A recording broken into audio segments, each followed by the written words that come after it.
tahu anak saya umurnya baru 5 tahun. Kapasitasnya saya tahu. Tidak memiliki kemampuan yang cakap dan mumpuni. Karena saya yang melahirkan dia. Saya punya otak. Masa saya suruh dia angkat gas 20 gas LPG 20 kg? Berarti saya ODGJ. Tiba-tiba ada Tuhan menciptakan manusia dengan penuh kekurangan, memberikan free will, ya. Kemudian menuntut manusia supaya sama dengan Tuhan itu. Sementara dia tahu, Tuhan itu tahu kalau tidak ada manusia yang akan bisa mengikuti tuntutan dia. Ini Tuhan psikopat namanya, brother. Ini Tuhan aneh namanya, ini menuntut apa yang tidak mampu dilakukan oleh manusia. Itulah tadi saya jelaskan dalam surah Al-Baqarah ayat terakhir bahwa la yukallifullahu nafsan illa wus'aha. Allah tidak membebani hambanya melainkan semampunya manusia. Inilah Tuhan yang betul, yang maha rahim dan maha penyayang. Ketika kalian bilang Tuhan kalian maha kasih, dia menuntut agar dia manusia sama seperti dia, mirip seperti dia, atau sempurna seperti dia. Tapi ternyata manusia tidak mampu. Padahal dalam kitab Taurat dikatakan barang siapa tidak menjalankan hukum Taurat, Tuhan akan memberikan hukuman yang pukulan-pukulan kepadanya. Macam mana Tuhan kalian ini? Ketika dia menginginkan manusia sempurna, dia yang ciptakan manusia. Ternyata manusia tidak bisa sempurna. Apa-apaan ini? Jadi itu dimaksudkan untuk betul-betul menyadarkan manusia betapa mereka sangat lemah, ya, betapa mereka itu tidak mampu untuk memenuhi tuntutan Allah. Nah, tapi syukur kepada Tuhan yang begitu murah hati, penuh rahmat. Tuhan menuntut demikian, juga Tuhan sendiri yang akan memperlengkapi mereka yang rela, ya, rela mau tunduk memenuhi tuntutan Tuhan. Akan diberikan kuasa Roh Kudus yang memampukan mereka untuk berarti aturan Tuhanmu nggak perlu diikuti gitu. Mengikuti kehendak Tuhan, kehendak Bapa. Nah, jadi dia yang katanya Tuhan gimana ini Romen ini? Gitu. Nah, ya berarti dia yang memberikan hukum, dia juga yang menjalankan gitu. Ini apa ini, Romen? Romen, kamu tak paham nggak? Kamu menangkap poin saya. Poin saya adalah Tuhan kamu kan menuntut manusia sempurna. Bukan dia melaksanakan, tapi memfasilitasi orang yang kepadanya. Apa fasilitasnya? Orang yang kepadanya dituntut satu kesempurnaan. Ya fasilitasnya apa? Fasilitasnya apa? Ya apa fasilitasnya? Diberikan kuasa. Apa contoh tunjuk satu orang yang punya kuasa Roh Kudus yang mampu menjalankan hukum dia, siapa contohnya? Ya para rasul. Siapa? Dalam Kisah Rasul siapa kan dituliskan ketika ya siapa? Petrus, Paulus. Oh berarti cuma si Petrus saja yang bisa menjalankan kuasa Tuhanmu. Dan bahkan pada waktu itu ada sekitar 500 orang. Dan mereka itu Tuhan pergi, pergi dari bumi ke surga. Ini apa sih Romen? Ini si Romen ini lari kemana sih bang? Kok malah dibawa digeret-geret kita? Kamu tangkap nggak poin saya? Tuhan kamu itu menginginkan manusia. Ya kita ini tadi bicara tentang penciptaan Adam loh. Tuhan kamu menciptakan manusia untuk diinginkan supaya dia sempurna, tapi tidak bisa. Artinya Tuhan kamu gagal. Kan saya bilang tadi, Tuhan kamu gagal. Kenapa? Karena dia yang menciptakan manusia, dia yang menginginkan. Keinginannya tidak terwujud. Artinya Tuhanmu sendiri, jangankan keinginan kau sebagai hambanya, ya, pengikut, sebagai penyembahnya, dia saja yang menginginkan keinginan tertentu tak terwujud keinginannya sebagai Tuhan. Itu loh poinku. Standing poinku di situ. Ya, inilah esensi yang tidak akan diterima dari. Ya, di poin itu justru itulah intinya sebenarnya, bahwasanya manusia tidak ada yang sanggup untuk memenuhi tuntutan Allah. Itulah sebabnya. Ya udah, dia salah Tuhan lah. Tunggu.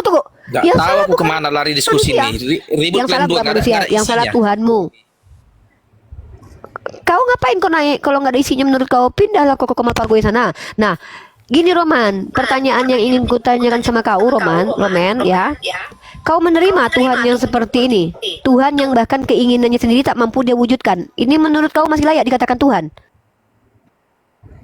Dia bukan tidak mampu, hanya dia tidak mau.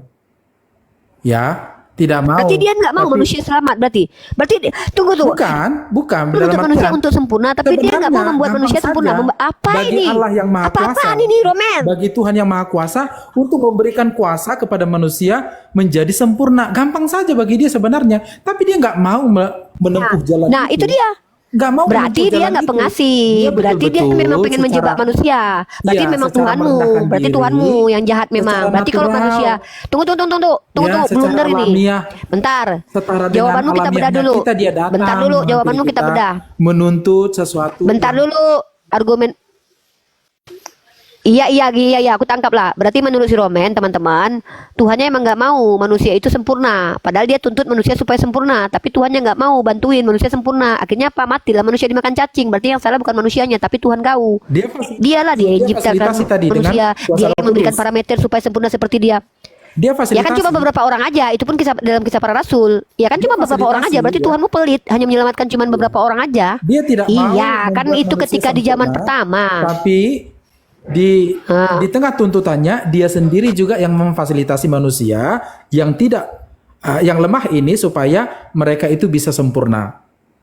Gitu loh. Iya, Tuhan kau tuh nggak adil. Iya, Tuhan kau nggak adil. Kenapa? Dia datang memfasilitasi di abad pertama. Sebelum itu sudah ribuan tahun manusia itu mati gara-gara Tuhan kau nggak mau memfasilitasi dia. Nah, jadi Tuhan kau itu pilih-pilih. Dia hanya mau menyelamatkan si kisah para rasul, ya kan? Itu aja. Berarti Tuhan kau itu nggak adil.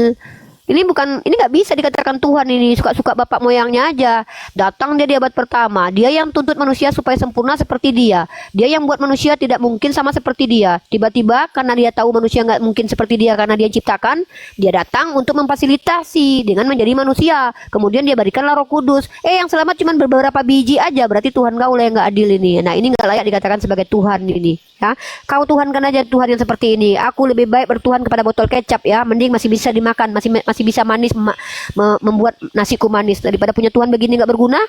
Masa Tuhan dia yang memaksa manusia supaya sempurna seperti dia, tiba-tiba dia tidak membuat manusia sempurna. Tuhan tidak adil di sana. Tiba-tiba Kenapa? loh, nggak adil lah. Dia Nggak menuntut adil. tunggu, dia menuntut Nggak orang adil Yahudi gimana? nggak? Dia menuntut orang Yahudi nggak? Ya udah aku tanya, dia menuntut nggak orang Yahudi supaya sempurna?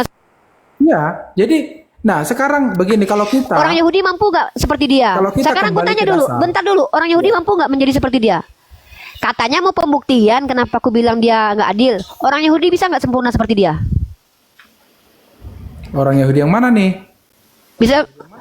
Sebelum Tuhan kau lahir kan orang Yahudi sudah bertuhan dulu. Kau Ya. kayak mana ini? Masa itu Ya, pun harus ku betul. ajarkan? Tuhan kau kan Ya, baru betul. lahir debat pertama. Ya. Nah, bisa nggak orang Yahudi sempurna seperti dia?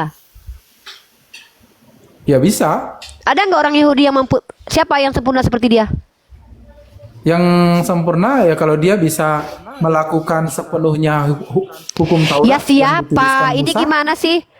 Ya dia sempurna. Siapa satu nama? Kan Siapa? Taurat itu Kau baca sempurna. Galatia pasal 3:10. Hukum Tuhan itu sempurna. Baca Jadi mereka Ya, yang kau baca Galatia pasal 3:10. melaksanakan hukum Tuhan yang sempurna itu, maka hasilnya mereka juga menjadi sempurna. Nah, pertanyaan saya, bisa nggak orang Bani Israel? Ada nggak satu orang Bani Israel yang mampu menjalankan hukum Taurat secara sempurna? Nah, tapi nyatanya semua Pertanyaan mereka gagal. saya ulang sekali Semuanya lagi. mereka gagal. Ada tidak satu, Oke, semua gagal ya? Ya. Ada tidak fasilitas Tuhanmu ketika mereka gagal dan mati turun-temurun itu? Nah, itulah Tuhan akhirnya. Saya tanya, ada tidak? Tunggu dulu, saya tanya. Sebelum di abad pertama, orang Yahudi udah banyak mati dalam keadaan berdosa yang tidak sempurna seperti Tuhan. Pertanyaan saya, kenapa Tuhanmu tidak datang memfasilitasi mereka? Waktu mereka itu tidak mampu sempurna seperti yang dituntut oleh Tuhanmu. Kenapa justru hanya datang di abad pertama? Dan kenapa kemudian kabur 33 tahun cuma di dunia? Kenapa tidak datang di zaman sebelum dia lahir dan tidak datang setelah dia lahir? Kenapa hanya datang di abad pertama aja? Ini bentuk ketidakadilan Tuhan kau. Ya, inilah alasan ku bilang Tuhan kau nggak adil. Dia hanya datang di abad pertama. Yang enak tuh yang ketemu sama dia aja, difasilitasi ketemu dia. Yang sebelum dia datang itu tak dapat fasilitas, masuk neraka jahanam karena tak sempurna seperti dia. Berarti inilah bentuk ketidakadilan Tuhanmu. Nauzubillahi min dzalik. Tuhan kok macam gini banget? Nah, saya jelaskan. Nah, kenapa harus melihat Tuhan tidak adil di sana? Kalau kita berangkat dari akarnya, bahwasanya semua umat manusia, keturunan Adam, mereka sudah jatuh di dalam dosa, sudah berada di bawah murka Allah. Artinya mereka hanya berbagian dalam murka Allah. Mereka sudah harusnya dibinasakan karena memang dari awal udah jelas Tuhan berkata, semua buah dari pohon yang ada di taman ini boleh kau makan, tapi buah yang di tengah-tengah taman ini tidak boleh kau makan. Kalau kau makan, maka kamu mati. Mati, memang mati. Ya kan? Nah, upah dosa Nggak kan ada maut. mati, nggak Upah ada dosa kan maut. Jadi Jadi dia hidup berapa ratus tahun dia. Aduh, nggak upah dosa ada dia maut. Jadi mati. seharusnya Dia nggak semua mati. manusia Dia ini nggak mati. sudah Bentar berbagian dulu. di dalam maut. Sudah harusnya Romen, jangan berbohong masuk depan neraka, binasa saya semua. lo. Tapi nah di situlah Romen, kalau diskusi itu Tuhan saling mendengar. masih menunjukkan Woi, ini kasihnya. bukan gereja, woi, Jadi woi, woi. sekarang kita harusnya berpikir, Romen, manusia yang seluruhnya Romen, ini orang- sudah. Romen. Woi, Ya, silakan. Romen. Ya, Nggak ada dia mati. Tidak ada mati. Tuhan di situ berbohong. Ketika kau makan buah itu maka kau mati. Nggak ada dia mati. Buktinya dia diusir dia dari Taman Eden. Hidup rumah tangga, punya anak dia. Mana ada dia mati? Ada aja kau. Ya nggak mati dia. ya, Ya. Memang kelihatan Tapi di dia sana tahu mana seolah-olah baik mana buruk. Perkataan iblis yang benar. Dia tahu dia punya Memang kelamin. di sana seolah-olah memang perkataan iblis yang benar ya. Kalau kita Lah memang baca iblis lebih secara betul. sekilas, Iblis lebih betul Ya. daripada Tuhanmu di situ di kitabmu itu. Nah, Iblis berkata tapi- apa? Kalau kau memakan buah itu maka kau sama seperti Tuhan, bisa melihat mana yang baik mana yang buruk, ya kan? Tiba-tiba Tuhan kau bilang, diancam sama Tuhanmu, kalau kau makan pohon itu maka kau mati. Tahu-tahu Adam nggak mati. Mana yang betul? Siapa yang jujur di situ? Iblis atau Tuhanmu? Coba kau jawab. Tapi kemudian dia kan mati. Kemudian dia mati. Tapi mati di sana Kan Tuhanmu bilang pada hari dimaksudkan itu, lebih pada hari kepada kau makan itu. Mati secara rohani. Kau Rohnya baca, oke. mati. Kita baca ayatnya ya. Nih Ya, kita baca ayatnya. elemen- Woi, baca ayatnya aja elemen- ya, Romen. Elemen Baca kekal ayatnya aja. dalam diri Nih manusia itu nih ya. punah. Apa elemen kekal? Memang ada Tuhanmu menciptakan elemen kekal dalam diri manusia. Coba Ya kan tunjuk ayatnya lah. rohnya. Ya rohnya kan kekal. Roh manusia itu kan kekal. Apa ini? Lah, Ya emang roh manusia mati emang. ya makanya, nah justru Kalau rohnya memang gak ada yang mati roh. dimaksud di Emang ada sana, mati roh? Roh Apa yang ini orang ini? mati yang dimaksud di sana adalah Lah, apa kematian roh kita. kaitannya? Kau tengok nih. Kau Terpisahkan tengok nih dari ayatnya. Allah ya. Nih kau tengok ayatnya. Romen, kau tengok ku bacakan ayatnya ya. Tetapi pohon pengetahuan tentang yang baik dan yang jahat itu janganlah kau makan buahnya, sebab pada hari engkau memakannya. Dengarkan telingamu ya. Kalian yang bertelinga dengarkan.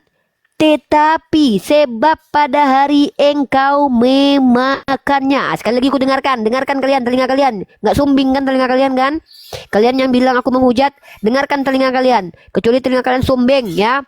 Sebab pada hari engkau memakannya. Pandai kalian bahasa Indonesia? Pandai kalian bahasa Indonesia nggak? Ku ulangi sekali lagi. Sebab pada hari engkau memakannya, pastilah engkau mati. Apa kata Tuhanmu itu? Pada hari kau makan, maka kau mati. Tapi ketika dia makan, mati nggak dia, Romen? Kau jawab dulu. Mati nggak ketika dia memakan buah itu? Jawab. Memang dia tidak mati seperti Sudah. Mana yang lebih betul? orang yang Perkataan iblis atau perkataan kecelakaan, Tuhanmu? misalkan ya, yang serangan jantung, enggak seperti itu juga. Yang dimaksud di sana mati secara rohani. Lebih Mana di situ kata dalam rohani? lagi, Mana di situ kata rohani? kita artikan Mana bahwa di situ kata rohani, woi? mati dalam Mana artian di situ kata rohani? terpisah Kok dari nama-nambahi firman Tuhan ini? Aduh Mak Jang, ada pula mati rohani. Kau tunjuk di situ kata rohaninya mana? Kau nama-nambahi firman Tuhan kau ini. Doktrin gereja kau bawa pula sama kami. Kami ini letterlek, sola scriptura, tahu kau? Ya. Selanjutnya di situ kau tengok bagaimana iblis berkata di situ ya. Bahkan iblis lebih jujur loh. Kalau nih ya, kau tahu nggak kenapa kemudian Adam diusir? Gara-gara Tuhan nggak mau Adam makan pohon hayat. Kalau Adam makan pohon hayat, maka dia sama persis seperti Tuhan. Katanya Tuhan kau mau manusia sama seperti dia. Ketika Adam sudah makan pohon pengetahuan baik dan buruk, hanya tinggal memakan pohon hayat. Kalau dia makan pohon hayat, maka manusia sama seperti Tuhan. Dihalang-halanginya.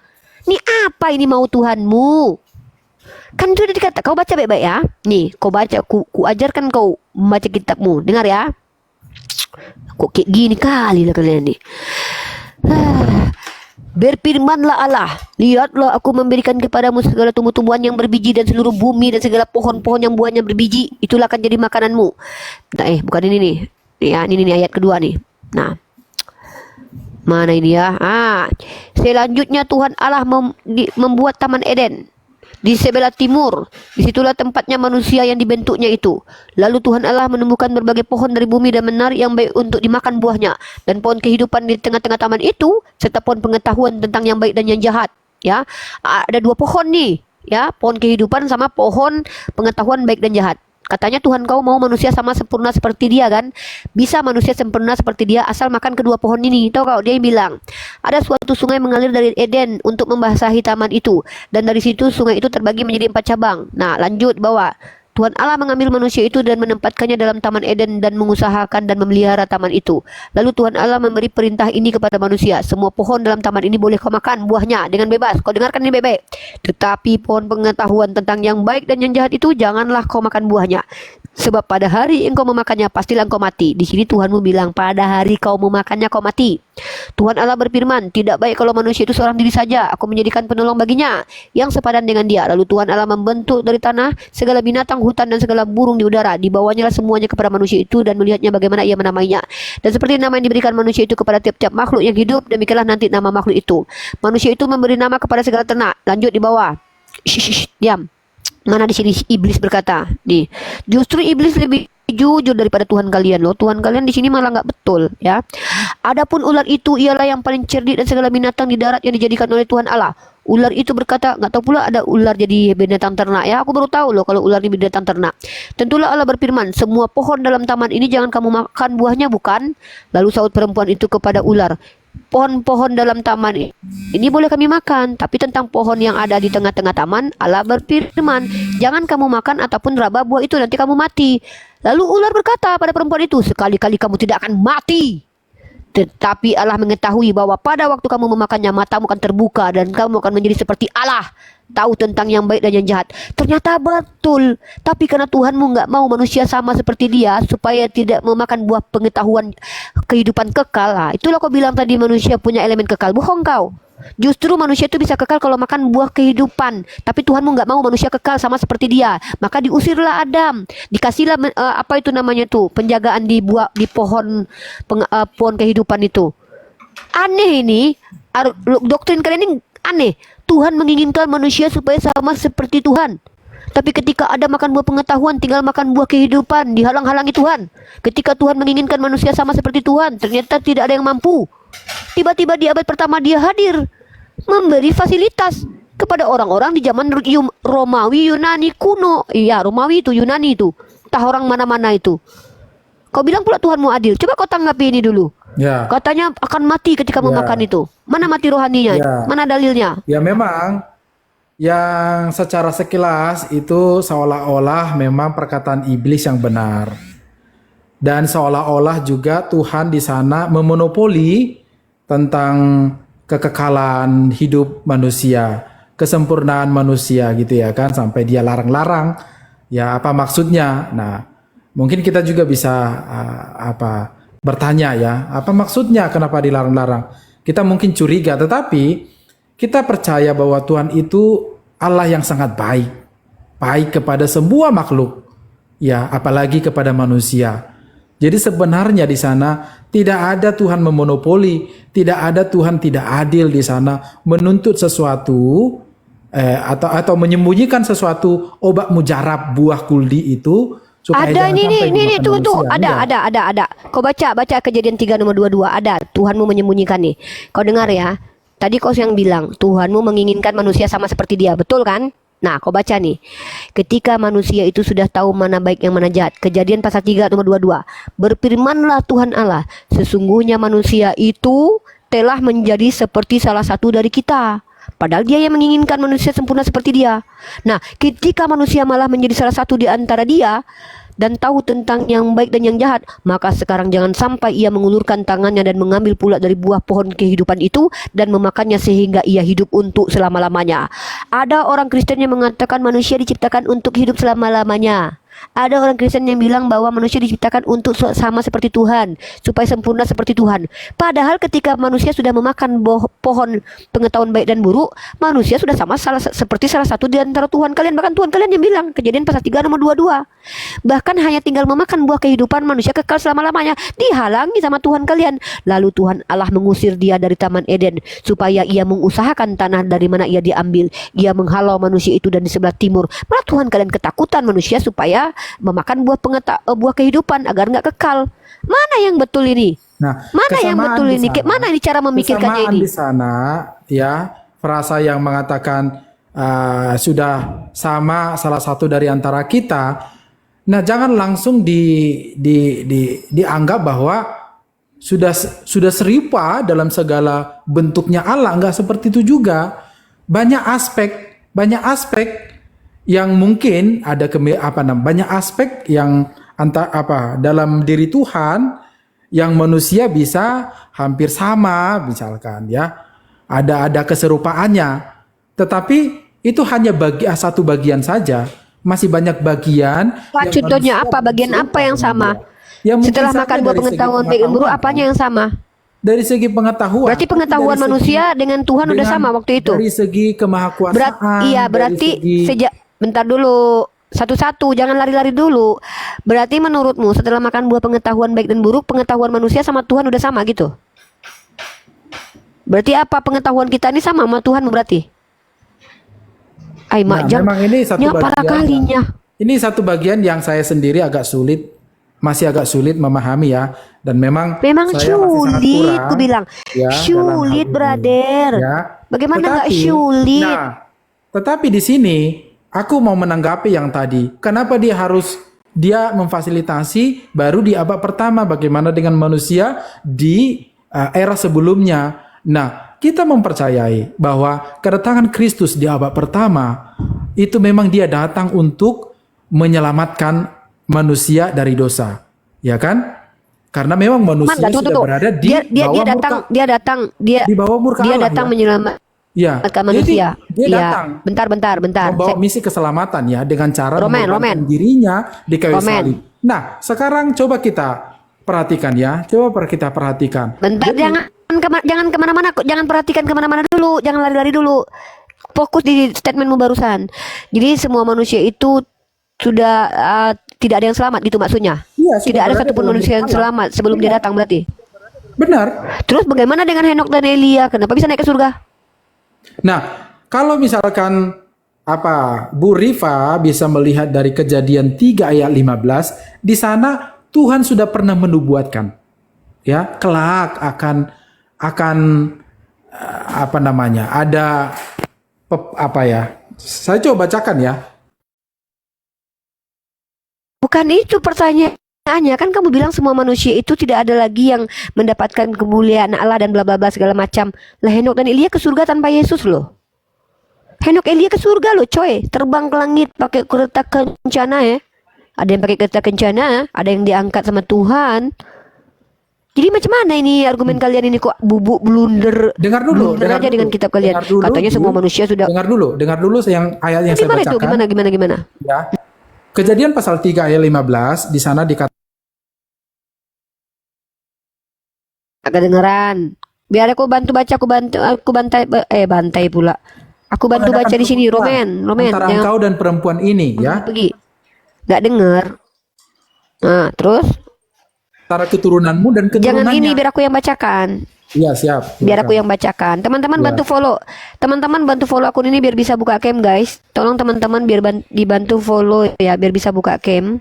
Biar aku bisa tunjukkan sama Roman, karena kalau aku baca nanti kasihan si Romannya nggak nampak ayatnya. Teman-teman bantu follow, guys. Tolong. Dibacakan aja. Roman. Dibacakan aja. Kejadian berapa? Kejadian pasal berapa? 3 ayat 15. 15. Ya. Roman, kamu ngajar ya? Kamu kerjanya apa sih, Roman? Aku tidak ngajar. Aku serabutan di sini. Kamu belajar teologi nggak? Baca-baca bukunya, ya. Oh, baca-baca aja.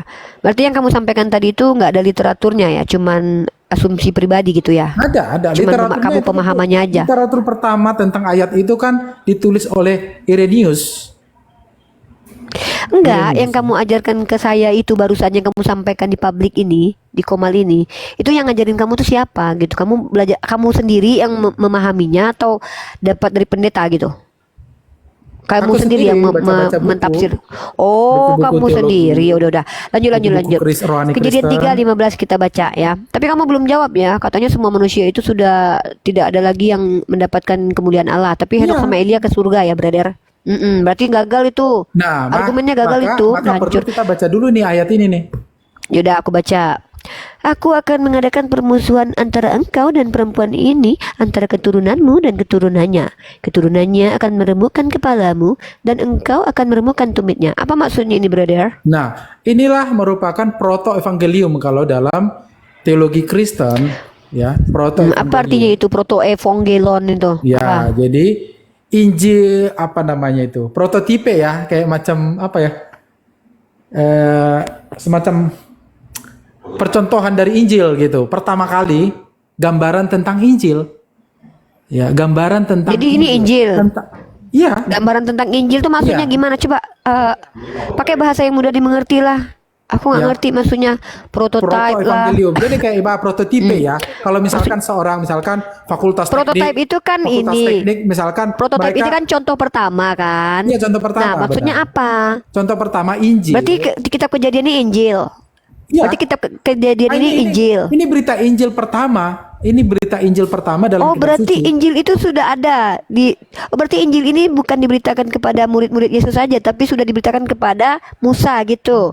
Iya, betul. Ini dari ayat ini bukan hanya Musa, Dengar ya, teman-teman Bahkan- Kristen yang lainnya. bahkan kepada Adam dan Hawa. Sudah Coba tunjukkan kepada saya siapa satu pendeta yang mengatakan bahwa Injil itu ini adalah prototipe dari Injil. Coba, kamu tahu dari mana gitu? Coba, saya mau tahu dong. Ini Irenaeus pertama kali mencetuskan Irenaeus yang tentang- bilang, Irenaeus Ya, yang bilang. Irenaeus. Oh, Irenaeus ini berdasarkan apa? Dia mengatakan bahwa ini adalah Injil. Berdasarkan hasil penelaahan dan tuntunan Roh Kudus, namanya kalau istilah di Oh, kami itu tuntunan namanya Roh Kudus. Iluminasi tuntunan Roh Kudus. Dari mana kamu tahu kalau Irenaeus itu betul-betul dituntun sama Roh Kudus, bukan roh hantu belau gitu? Ya, karena cara untuk Karena memang dia kalau dirajut memang sesuai dengan kelahiran Yesus, sesuai dengan sampai Coba nanti jelaskan, kepada tunggu. waktu. Coba kamu baca Kejadian 3 nomor 15. Aku akan mengadakan permusuhan antara engkau dan perempuan ini, antara keturunanmu dan keturunannya. Keturunannya akan meremukkan kepalamu dan engkau akan meremukkan tumitnya. Coba tunjukkan mana satu manusia yang menginjak kepala ular, coba. Satu manusia yang menginjak kepala ular, menghancurkan kepala ular dengan tumitnya. Satu manusia, siapa? Nah, ini kan satu kayak apa ya? Analog penggambaran tentang kehadiran Kristus ke dunia, tentang pengorbanannya di kayu salib. Bagaimana Apa kaitannya kayu salib sama ular? Ini bicara kepala ular, kok bicara ular ini salib, kan kepala si iblis, salib. si jahat yang Tuhan Ya Yesus siapa ini kalahkan bijak? di kayu Emang salib. Tuhanmu loh, tuh. Di Segala mana iblis? Tunggu. Itu kan ular, sangat- Iblis dikalahkan sangat- sama Yesus di tiang salib. Bukannya Yesus yang kalah KO di situ mati. Gimana sih ini? Apa sih ini? Nah, Yang KO kan Yesus di kalau tiang kita salib. melihat Justru Yesus iblis yang menang di disalib. situ. Ketika iblis bentar. Ketika iblis masuk ke dalam Yudas, lalu mencium Yesus, ketangkap nggak Yesus? Ya ditangkap, ya betul. Kamu tahu baca Yohanes Ya, Yohanes tapi pasal sebelum 8 nomor itu, 37 kamu saya baca yang selesaikan menginginkan dulu. kematian Yesus. Saya Sebentar selesaikan dulu, ya. sebentar. Kita kan Selesaikan dulu penjelasan ini supaya clear nih, loh, baru ini kita kamu jangan melanjut kabur loh. pada tahap Kamu berikutnya jangan ya. kabur loh, brother. Kejadian pasal 3, jangan kayak buih ya. Jangan kayak buih nanti. Kejadian pasal 3 nomor 15 ini kamu sedang menasumsikan asumsi liar yang tidak pernah saya dengarkan seumur berdiskusi dengan orang Kristen ya, bahwa ini adalah prototype Evangelion. Saya belum pernah mendengarkan, hanya kamu, walaupun kamu mengutip perkataan Irenaeus yang saya nggak tahu ada di kitab mana itu tertulis. Ya, itu satu. Yang kedua, pertanyaan saya, ketika ini pernyataan Tuhan di sini bahwa anak manusia keturunan perempuan itu, saya keturunan perempuan itu loh, kamu juga keturunan perempuan Keturunan itu perempuan loh, di sana bukan cuma yang Yesus. dimaksud keturunan Bahkan perempuan Yesus itu bukan adalah satu-satunya keturunan manusia yang daripada lahir dari Maria. rahim perempuan. Maria, ya. Emang Yang kamu dilahirkan bukan Maria. keturunan Hawa? Emang kamu bukan keturunan Hawa? Iya, Itu memang. emang Maria di situ. Itu Hawa, brother. Di Kejadian 3 itu nggak ada Maria. Maria aja belum lahir, belum diciptakan. Itu Hawa. Kok kamu malah mempelintir kitabnya orang Yahudi? Di sini jelas di situ Tuhan sedang berbicara kepada Hawa. Kok kamu ganti Ya. jadi Maria di situ? Ini orang Kristen ini kok gini banget ya? Di situ Kejadian 3 itu konteks ayatnya Tuhan sedang berbicara kepada Hawa. Hawa itu adalah perempuan. Kita semua keturunan perempuan itu karena dia mama para manusia. Pertanyaan saya di situ, ketika dikatakan Tuhan keturunan perempuan ini akan meremukkan kepala ular, tunjukkan kepada saya secara sejarah ada kejadian manusia satu orang saja pernah memijak kepala ular sampai remuk. Kalau tidak ada, lagi Tuhan berbohong. Tadi katanya ketika Adam makan buah pengetahuan akan mati, pada saat makan buah itu enggak mati. Lagi-lagi tadi kamu juga berbohong di hadapan saya mengatakan semua manusia kehilangan kemuliaan Allah. Henok dan Elia ternyata diangkat ke surga, artinya mulia. Jangan kamu mau bilang itu manusia nggak mulia naik ke surga. Apa-apaan kalian ini? Semua argumen kalian dibantah sama isi kitab suci kalian sendiri. Ada apa dengan kalian ini, brother? Coba Nah, kita tunjukkan bisa kepada saya melihat, mana terpenuhi Kita bisa nubuatan kalau ada melihat Tuhan bagaimana memijak. Kristus pada waktu dia di kayu salib, dia bagian kakinya, tumitnya itu diremukkan, dipaku, tapi bagian kepalanya enggak. Dikebalik. Padahal kalau kita Berarti mengikuti kebalik yang tradisi remuk. Woi, penghukuman kebalik itu penyaliban berarti di di ayat itu, brother, ayat itu kan meremukkan kepala ular. Ini kok tumit Tuhan yang remuk. Di ayat itu Kejadian 3:15 itu tumit anak manusia meremukkan kepala ular. Akan meremukkan tumitnya. Dengar ya. Nih, kau tengok ya. Aku akan mengadakan permusuhan antara engkau dan perempuan ini, antara keturunanmu dan keturunannya. Keturunannya akan meremukkan kepalamu, ya. Keturunannya akan meremukkan kepalamu dan engkau meremukkan tumitnya. Ya. Coba kau jelaskan dulu Keturunan makna si ayat ini. perempuan itu Coba kau akan jelaskan. meremukkan kepala si iblis, si ular itu, ya, yaitu dengan cara Apa iblis? Iblis mana? Iblis mana? Kepala iblis mana yang dipijak sama Yesus? kan si ular, ya, si Ya, jahat. siapa? Di mana di kejadian di mana penyalipan itu terjadi penginjakan kepala Ini iblis? kan prototipe daripada Injil, ya kan? Sehingga untuk Aku nggak melihat, ngerti loh. untuk Prototipe melihat- ini apa? ini kan nubuatan. Ini kan nubuatan. Prototipe ini Untuk nubuatan. Ini kan Nubuatan ini nubuatan. tahu nggak artinya apa? Yang Nubuatan itu digenapi. apa maksudnya? Coba kau jelaskan dulu. Bentar, Nubuatan. kau jelaskan dulu apa arti nubuatan. Penyampaian informasi atas kejadian yang kelak akan terjadi di masa mendatang gitu. Dan memang itu digenapi. Ya kan? Kau dengarkan baik-baik ya. Kau dengarkan baik-baik ya. Kau bilang remuk tumit Tuhanmu ya. Kau dengarkan baik-baik ya. Iya. Di ayat iya, ke-14. Kau iya, dengarkan bagian ayat ini. kakinya dipaku. Dengarkan dulu ayatnya baik-baik. Remuk. Benar. Bukan gitu. Itu berarti nggak sesuai dengan nubuatan. Gagal nubuatan. Kau dengar ya. Kau dengarkan baik-baik. Lalu berfirmanlah Tuhan Allah kepada ular itu. Ya, ini Tuhan bicara sama ular nih. Karena engkau berbuat demikian, terkutuklah engkau di antara segala ternak, di antara segala binatang hutan. Dengan perutmu lah engkau akan menjalar dan debu tanah lah akan kau makan seumur hidupmu. Pertama, aku belum pernah mendengarkan secara ilmiah ada ular makan debu kecuali vakum cleaner. Itu baru terjadi. Yang ke ayat 15-nya, aku akan mengadakan permusuhan antara engkau dan perempuan ini, antara keturunanmu dan keturunannya. Keturunannya akan meremukkan kepalamu. Artinya manusia akan meremukkan kepala ular, dan ular akan meremukkan si tumitnya. Mana di situ dikatakan di kitabmu tumit Yesus hancur remuk? Mana tumit Yesus tuh hancur remuk Di sana diremukkan tidak sama ada ular? dikatakan Mana? tumit Yesus, bukan, tapi keturunanmu, keturunan si perempuan yang tumitnya remuk, ya, tumitnya remuk, tapi tumit Iya, yang keturunan remuk itu siapa? Mana? Satu manusia yang tumitnya diremukkan ke ular, kan mana? Yesus. Mana? Yesus kan anak manusia. Ya mana? Mana buktinya? Mana buktinya kalau tumitnya remuk? Ya, kalau Ibu Rifa bisa melihat gambaran tentang penyalipan Yesus, di sana sangat jelas kita melihat bagaimana Bagaimana cara kalian menggambarkan penyalipan Yesus? Emang kalian tahu penggambarannya gimana? Dari mana kalian tahu informasi penggambaran penyalipan dia? kan banyak Ada yang memberitahu literatur yang menjelaskan Ya, mana? tentang penghukuman Romawi yang Ada di kejam kitab itu. kalian tertulis? Ya ada nggak tertulis di Ada kitab banyak kalian? literatur yang menjelaskan itu, nggak perlu diragukan kalau masalah Iya, itu. saya tanya di kitab kalian. Bukan, ayo kok nggak perlu diragukan lah. Emang kalian pikir semua orang Romawi ketika menyalip sama Literatur- modelnya, sama literatur- tipenya, sama bentuknya? literatur Gimana Romawi kan ini? sampai sekarang kita pakai juga. Dari Cicero juga kita masih pakai. Iya, gini loh. Ini Apa kan yang kita asumsi yang ragukan? sudah kebablasan kamu ini. Kok kita ragukan? Mana bukti rumit tumit Tuhanmu itu remuk dan kepala ular mana yang dipijak sama Yesus? Kepala ularnya Hansip Romawi. Ular mananya Nah, yang dipijak? Kepala ular ini kan Romawi. itu kan Kepala Hansip penggambaran. Romawi. Itu penggambaran jadi semacam Ya sebuah, Allah, parahnya kalian ini. ya itu makanya prototipe gambar pertama. Arti prototipe itu apa sih? Prototipe itu artinya apa sih? Maksudnya prototipe itu apa? Kamu tahu nggak arti nubuatan? Kalau ada seorang nabi bernubuat dan nubuatan itu tidak terjadi, nabi itu nabi palsu, paham nggak? Contoh Iya, gini. itu benar. Nah, terjadi nggak nubuatan itu? Terjadi ketika Yesus Mana terjadi? Coba tunjukkan kepada saya penggenapannya digenapi. Ayat bahwa itu ada digenapi. kepala ular yang dipecahkan, ada tumit manusia ayat yang itu remuk. Coba. digenapi. Ayat itu digenapi. Ya mana? Ya, ayat Mana? itu digenapi ketika Yesus Digenapi di mana? tergantung di kayu salib. Kepala siapa yang dipecahkan sama Yesus? Kepala ular mana? Ular Hansip Romawi. Sekarang kita jangan akhirnya melihat ayat itu secara letterlek bahwa ada kepala, ada ular. Ya berarti ketika seperti itu kalian juga. menjelaskan Itu kan suatu nubuatan itu macam suka penggambaran, nenek ya. moyang kalian berarti.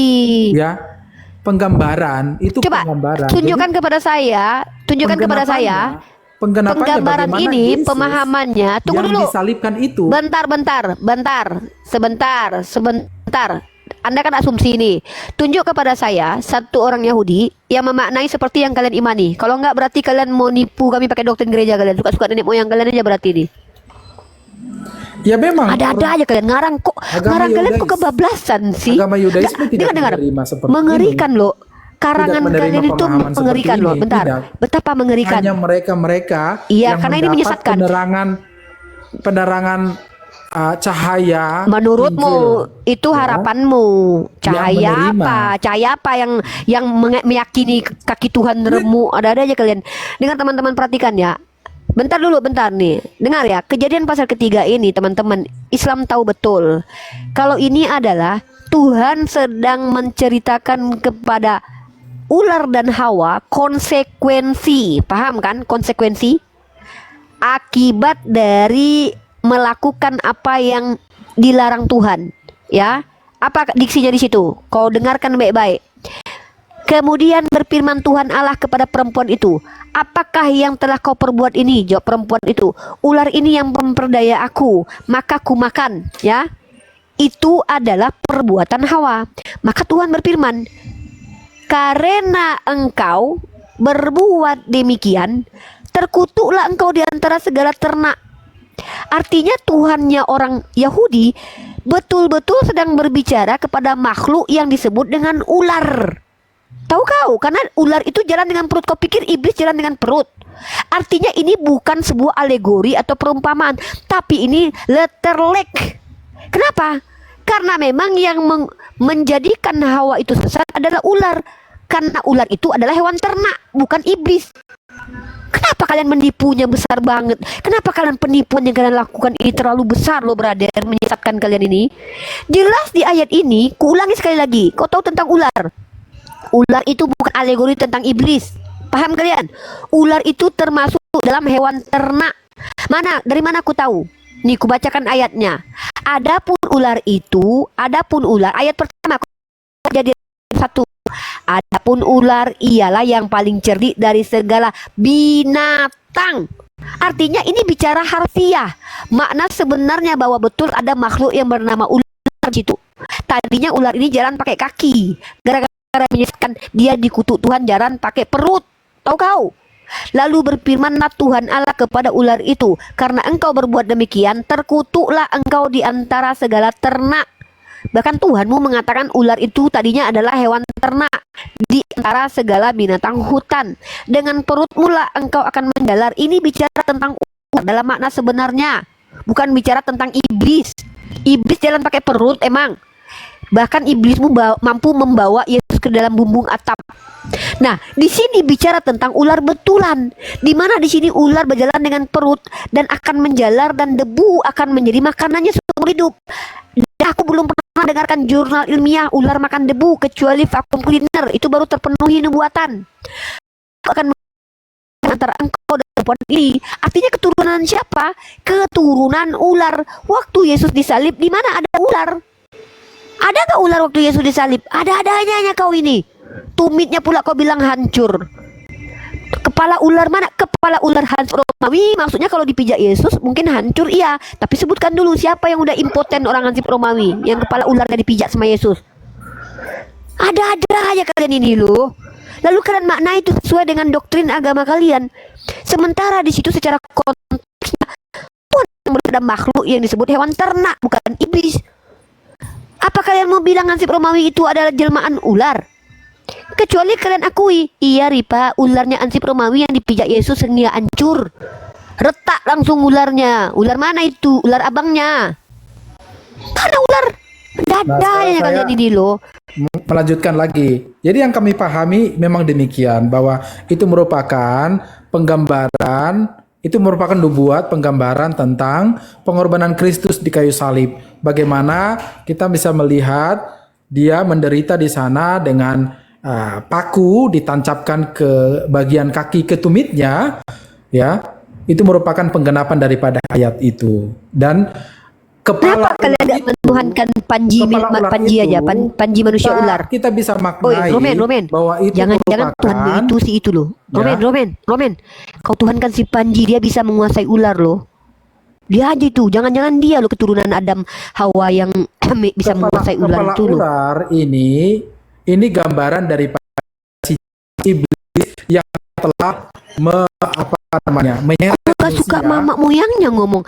ya, menyeret manusia. Sejak kapan pula itu? Di mana itu dari tertulis hadapan di situ? Allah, membawa mengenungi Itu ular betulan loh. berontak kepada itu betulan Tuhannya. ular loh, Ya. Itu bukan penggambaran kejahatan. Ular betul. Ya Allah. Jadi Lebih baik kau menuhankan si Panji petualang.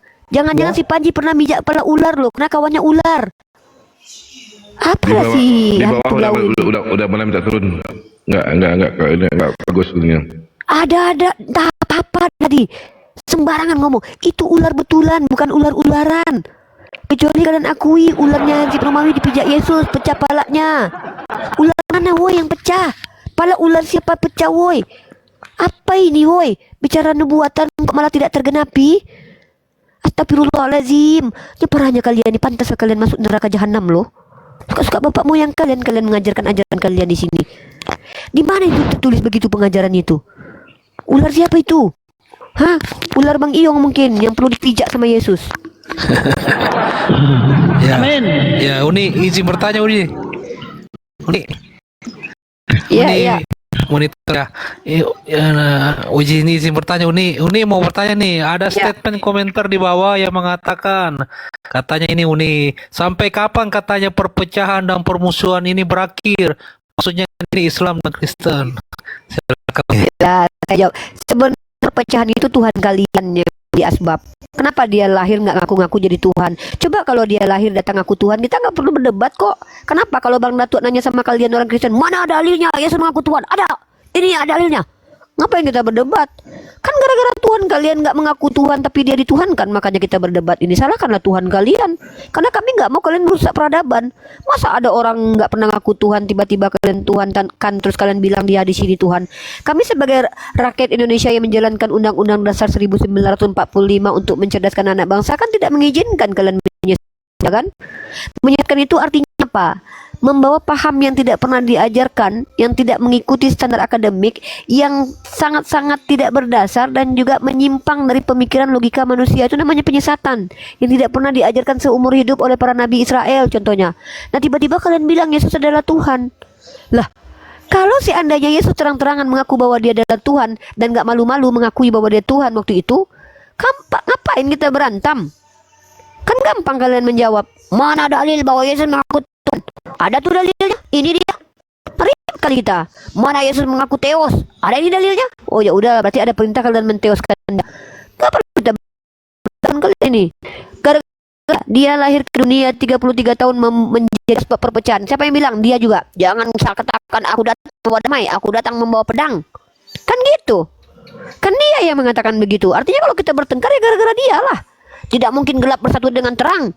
Menurut kalian kami ini kan gelap, kalian kan terang menurut kalian. Ya udah, salahkanlah Tuhan kalian. Kalau kalian bertanya itu kepada kami umat Islam, kenapa manusia bertengkar? Maka kami akan mudah menjawabnya.